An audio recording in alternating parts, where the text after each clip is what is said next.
বসন্ত উৎসবে মেতেছে চীনবাসী। আলোর বন্যায় ভেসে যাচ্ছে সব দিক। বসন্ত উৎসব, যা চীনা নববর্ষ নামেও পরিচিত, চীনে পারিবারিক পুনর্মিলনের সবচেয়ে গুরুত্বপূর্ণ ঐতিহ্যবাহী উৎসব এটি।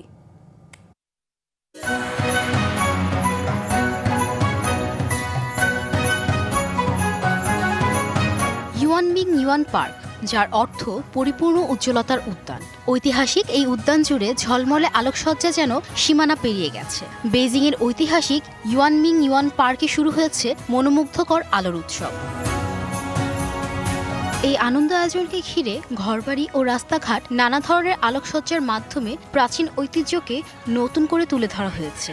আলোর রেখায় গড়ে তোলা হয়েছে চীনা কিংবদন্তির পৌরাণিক সব চরিত্র। আয়োজনে যোগ দিয়েছেন দেশি বিদেশি হাজারো পর্যটক। নববর্ষ উপলক্ষে আমরা পরিবারের সঙ্গে দেখা করতে এসেছি। এখানে একটি লণ্ঠন উৎসব চলছে, তাই দেখতে এলাম। সত্যি অসাধারণ। লণ্ঠনগুলো দারুণ সৃজনশীল ও নিখুঁতভাবে তৈরি। হলুদ প্রাসাদ আকৃতির লণ্ঠনটি আমাদের সবচেয়ে বেশি আকর্ষণ করেছে। এর কারুকাজ অত্যন্ত সূক্ষ্ম ও নিখুঁত।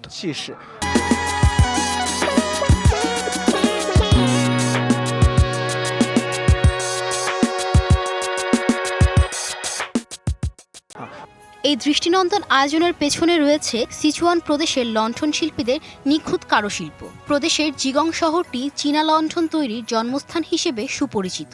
লণ্ঠন প্রদর্শনী দেখার পাশাপাশি দর্শনার্থীরা উপভোগ করছেন নানা ঐতিহ্যবাহী খাবারও।